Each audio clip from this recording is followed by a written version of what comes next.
બિલ્ડિંગના 13મા માળેથી નીચે પટકાતા માતા સહિત 3 વર્ષના બાળકનું મોત થયું છે. ગાંધીનગર ક્રાઇમ ન્યૂઝમાં આપનું હાર્દિક સ્વાગત છે.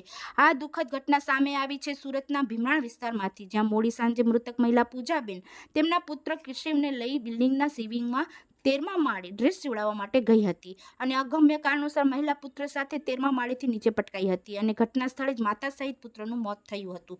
બનાવની જાણ થતાં પોલીસ ઘટના સ્થળે દોડી આવી હતી અને મૃતદેહને પીએમ અર્થે સિવિલ હોસ્પિટલ ખસેડ્યો હતો, જ્યાં મહિલાના પિયર પક્ષ અને સસરા પક્ષ વચ્ચે સિવિલ હોસ્પિટલ પીએમ રૂમ બહાર હોબાળો થયો હતો અને મહિલાના સંબંધી કાકાએ પોલીસ પાસે યોગ્ય દિશામાં કાર્યની સાથે ન્યાયની માંગ કરી હતી. જોકે પુત્ર 13મા માળેથી નીચે પટકાતા મહિલાએ બચાવવાનો પ્રયાસ કરતા બંને નીચે પટકાયા હોવાનું સસરા પક્ષનો દાવો છે.